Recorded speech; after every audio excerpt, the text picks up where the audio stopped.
High-dose statins, the most aggressive cholesterol drugs ever made, can reduce the actual thickness of arterial plaque by about 0.015 millimeters. That's not a typo, a fraction of a millimeter. After months of taking pills that cost billions of dollars every year, the best statin trials in the world topped out at a 0.04 millimeter reduction, which is still less than the width of a human hair. Meanwhile, a clinical study out of China followed 1,062 people taking a simple enzyme from a traditional Japanese food. After 12 months, their arterial plaque shrank by 36%, and a separate study out of Israel tracked patients drinking less than 2 ounces of a common fruit juice every day. Their carotid artery walls got measurably thinner within a year, while the untreated group saw their plaque keep growing. 2 foods, 2 peer-reviewed studies.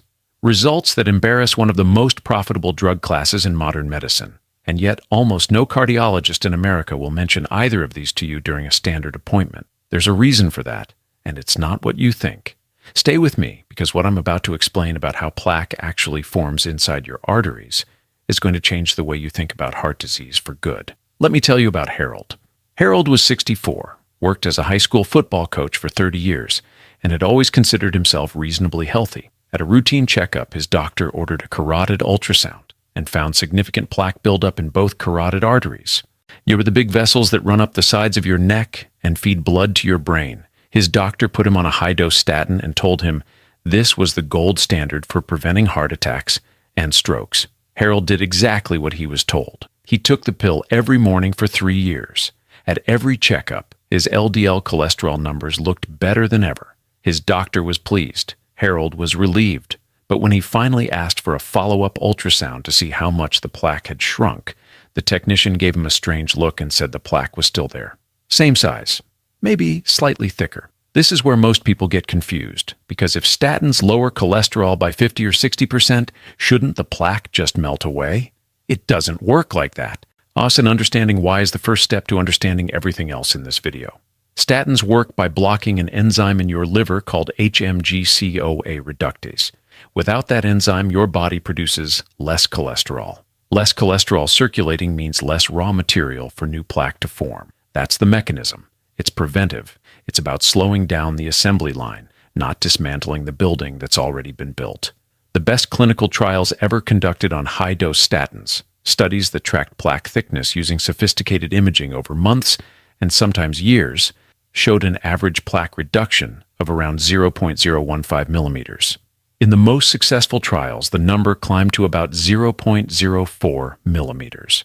These are real results, and I'm not dismissing them. But if you're sitting at home imagining that your statin is dissolving the plaque in your arteries like drain cleaner clearing a clogged sink, you need to recalibrate. What statins actually do is put the brakes on a car that's still rolling. The plaque is parked. It's not reversing. And that's where the real question begins. If pills can only stop the plaque from getting worse, is there anything on earth that can actually make it smaller? The answer, it turns out, is yes. And the first one comes from a fruit that's been eaten for over 4,000 years. In 2004, a researcher named Dr. Michael Avraham at the Rambam Medical Center in Israel published a study that should have been headline news, and mostly wasn't. The research appeared in the journal Clinical Nutrition. Avraham and his team recruited 19 patients, all between 65 and 75 years old, all with severe carotid artery stenosis, meaning their carotid arteries were 70 to 90% blocked with plaque. These were not people with mild issues. These were people heading towards strokes. 10 of them were assigned to drink just 50 milliliters of pomegranate juice every day. That's about 1.5 ounces, less than a shot glass. The other 9 served as the control group and drank nothing unusual. The researchers measured the intima media thickness of the patient's carotid arteries using ultrasound, which is the standard way to track how much plaque is building up inside the artery wall. After 3 months, the pomegranate group had a 13% reduction in the thickness of their artery walls. After 6 months, 22%. After 9 months, 26%. After 1 year, 35%. Meanwhile, the control group's arteries got 9% worse over the same period, and the blood pressure of the pomegranate drinkers dropped by around 12% without any medication adjustment at all. 5 of the original patients continued drinking pomegranate juice for a full 3 years. Their arterial improvements held steady the entire time. No side effects, no complications, just juice. Now, fact, I want to be honest with you here because this is where some scripts start exaggerating. This was a small study. 19 people is not a landmark trial, and a few follow-up studies in healthier populations haven't been able to reproduce the same dramatic effect. But the mechanism, which I'll explain right now, is what makes this finding so fascinating. Because pomegranate doesn't do what statins do. It attacks plaque from a completely different angle. And that angle is everything.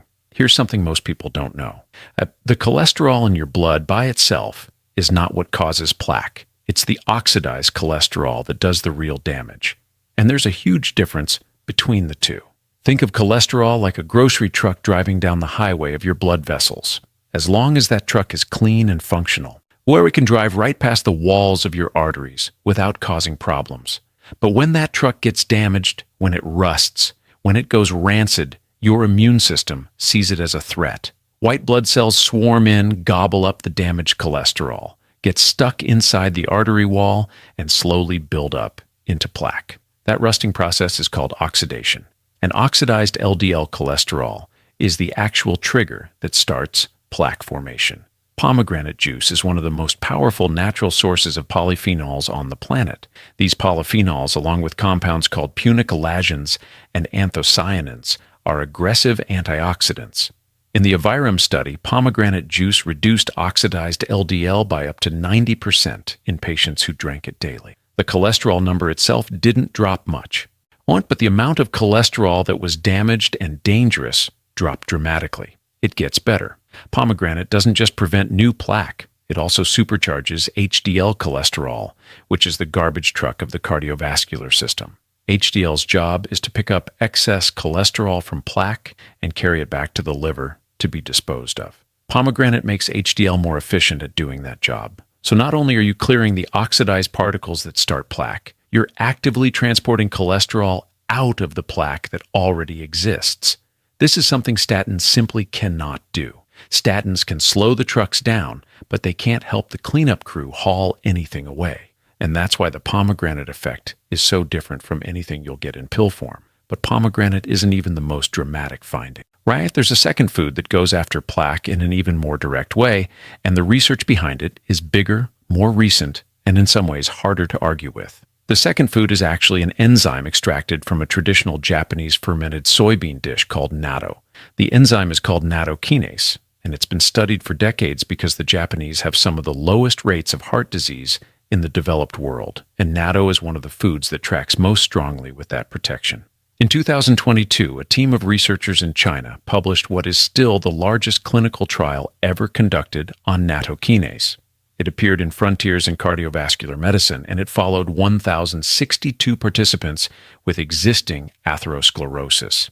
The average age was around 67, but all of them had confirmed plaque in their carotid arteries, measured by ultrasound before the trial began. The participants were given nattokinase at a dose of 10,800 fibrinogen units per day, which is considered a high therapeutic dose.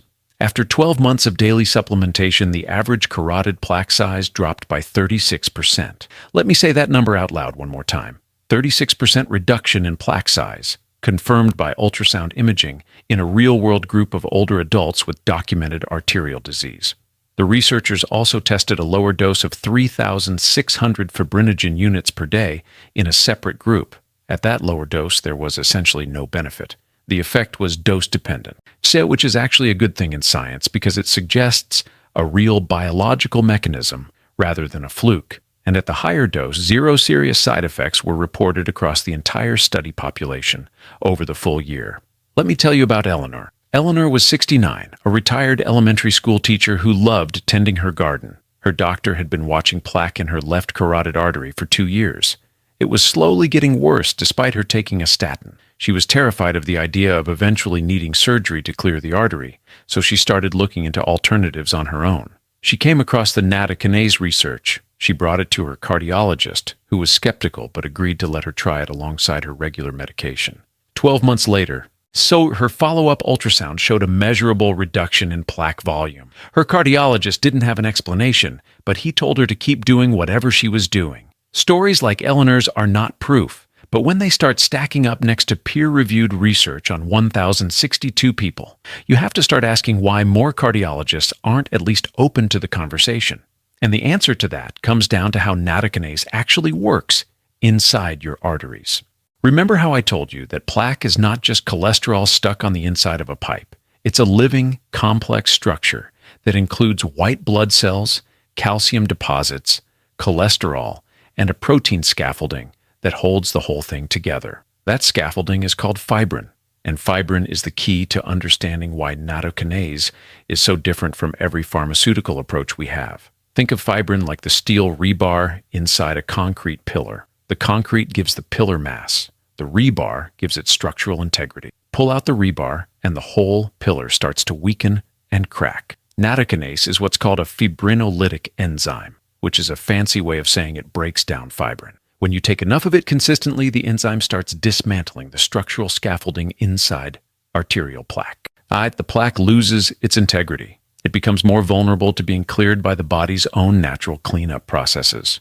On top of that, nattokinase has been shown in multiple studies to lower blood pressure, reduce total cholesterol and triglycerides, and decrease several other clotting factors that contribute to cardiovascular disease.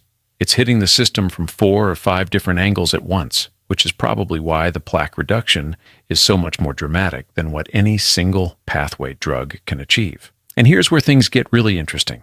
When you combine pomegranate juice with nattokinase, you're attacking plaque from 2 completely separate directions at the same time. Pomegranate shuts down the oxidation that starts the plaque and boosts HDL to haul cholesterol away. Nattokinase dismantles the structural protein scaffolding holding existing plaque together. They don't compete.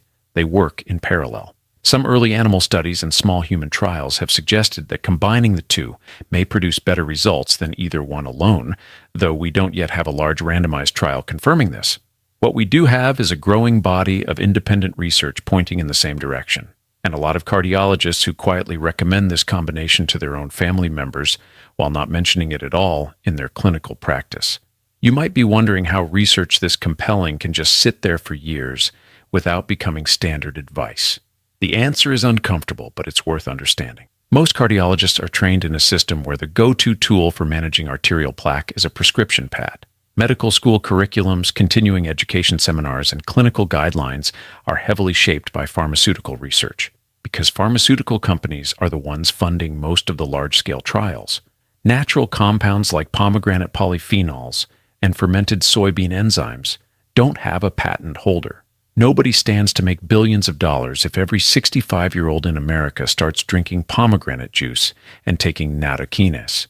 So the research gets done, it gets published, and then it quietly disappears into the back pages of medical journals without ever making it into the mainstream conversation. This isn't a conspiracy. It's just how the incentives work in modern medicine. So your doctor isn't hiding anything from you on purpose.